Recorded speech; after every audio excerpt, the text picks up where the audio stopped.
माझं ऐकत ओ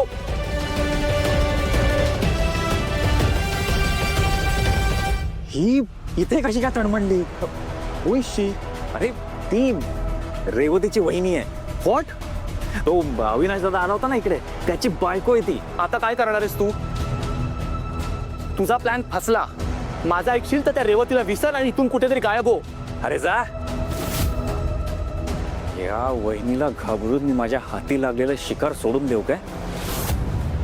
माझ्या डोक्यात ना एक मस्त प्लॅन आहे. त्या बाईला ना मी आता चांगलाच धडा शिकवणार आहे. आता बघ, तिचा बंदोबस्त केल्याशिवाय मी राहणार नाही. ए बाबा, तू आता काय प्लॅन करतोयस? सांगतो.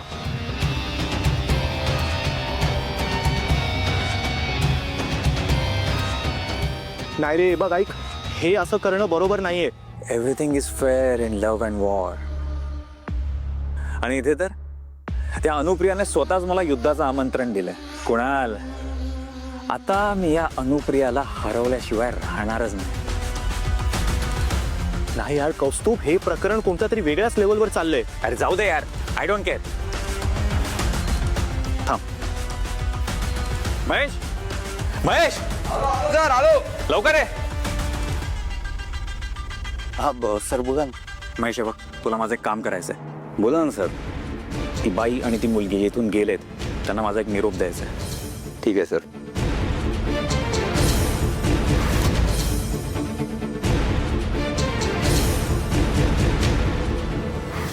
माझं काम झालं पाहिजे, कळलं?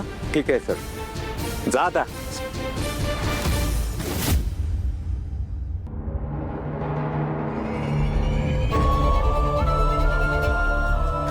आपल्या घरी फोन वापरायची काय बघायची पण परमिशन नाही ना, म्हणून. म्हणजे मी हे सगळं बोलण्याचं व्हिडिओ रेकॉर्डिंग केलं असतं आणि घरी सगळ्यांना दाखवलं असतं, म्हणजे आत्याचे डोळे उघडले असते. पिहू, हे माझ्या लक्षातच नाही आलं. तू कौस्तुभ बोलत असताना मी तुला सांगायला पाहिजे होतं ना रेकॉर्ड करायला. जर रेवतीचं आयुष्य सावरणार असेल तर तुझ्या मोबाईल बद्दल घरी सांगण्याचा धोका पण मी पत्करला असता. मी कशी विसरली तुला सांगायला की रेकॉर्ड कर म्हणून. पिहू, एक गोष्ट कायम लक्षात ठेव, खोटेपणा कधीही लपून राहत नाही. तो आज ना उद्या समोर येतोच. अगदी बरोबर बोललीस तू. तू मगाशी त्याला मुस्कटात दिलीस ना, तेव्हा तुझा खूप अभिमान वाटला मला. लोकांना तुला खूप अंडर एस्टिमेट करतात. तू दुबळी नाहीयेस. तू कसं आहे ना, जेव्हा गोष्टी आपल्या कुटुंबापर्यंत येतात ना, तेव्हा गप्प राहून चालत नाही. असंच कधीतरी घरात पण तू इतका रुद्राव तर नाही म्हणत आहे मी, पण ऍटलीस्ट थोडा तरी विरोध कर. म्हणजे बघ, घरातले पण तुझ्याशी चुकीचं नाही वागणार. ऍटलीस्ट आजी आणि काकू तरी. मी त्यांचं बोलणं ऐकून घेते, त्यांचं वागणं सहन करते, कारण पिहू ती माझी माणसं आहेत, माझी आपली माणसं आहेत आणि मला माझं घर जपायचं आहे. पण म्हणून वाटेल त्या माणसांनी माझ्या घराकडे वाकडी नजर केलेली मी नाही सहन करणार. बरं आई, तू एकटी जाशील, मला इशिताकडे जायचंय, मग मी घरी येईन. नोट्स घ्यायचे आहेत तिच्याकडून.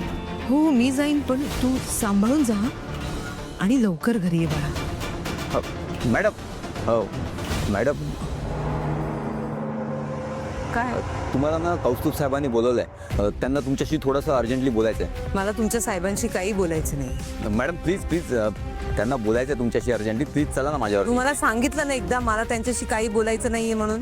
प्लीज प्लीज ऐका ना प्लीज. तुला म्हटलं ना मी, मला नाही बोलायचं मॅडम त्या. एकदा भेटायला तर या ना प्लीज. त्यांना खरंच अर्जंटली बोलायचं आहे तुमच्याशी मॅडम. मॅडम अहो तुम्ही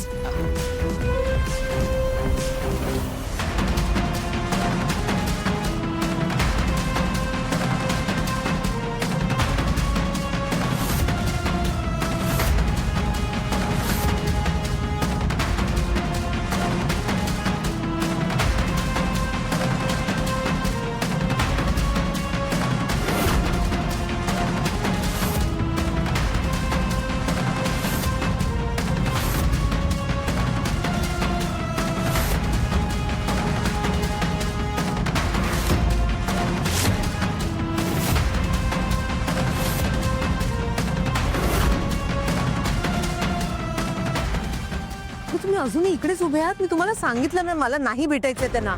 एकदा या ना भेटायला. तुम्ही जा.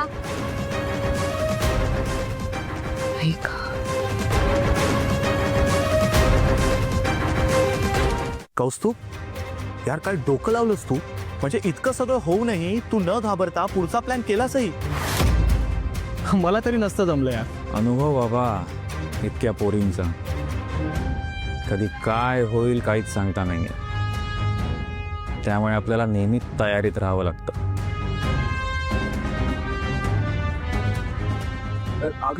हा ये काय रमेश, काय झालं? होत्या का त्या बाहेर? मी बाहेर गेलो ना त्यावेळेला त्या दोघी होत्या. मग ती मुलगी पुढे गेली रिक्षा पकडायला. मग त्या मॅडमना मी खूप रिक्वेस्ट केली की थांबा म्हणून, पण मॅडम काय ऐकत नव्हत्या. शेवटी मग मॅडम जेव्हा पुढे जात होते ना त्यावेळेला त्या अडखळल्या आणि त्या तिकडेच बसल्या. मग मी संधी साधून तुमिलेली वस्तू त्यांच्या पर्समध्ये हळूच टाकली. कोणीच काय बघितलं सुद्धा नाही. त्यांना संशय तर नाही आला? हां, अजिबात नाही, काहीच डाऊट नाही. Good job. बरं महेश, हे ठेव सर. अरे ठेव ठेव. Good job. थँक्यू. आता आता आता कुणाल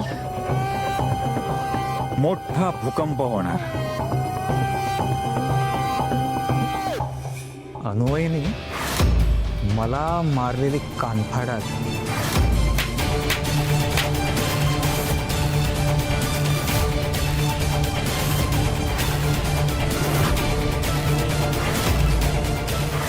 तुला चांगलीच महागात पडणार.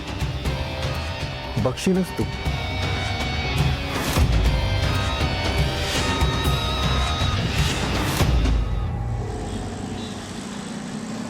हेलो, हाँ भाई, आया था कोई? अरे जैसा मैंने बताया था वैसा ही किया ना. सब कुछ रेडी रखा था ना, वो पेपर्स वगैरह सब कुछ. हाँ, good good good. Yes, okay. हे काय होतं आणखी?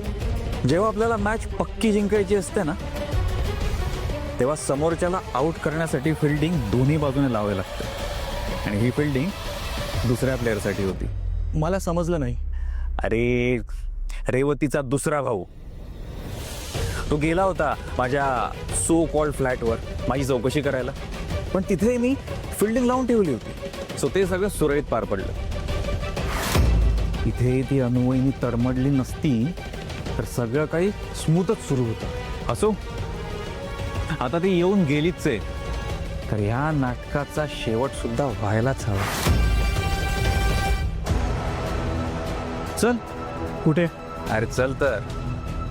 तुला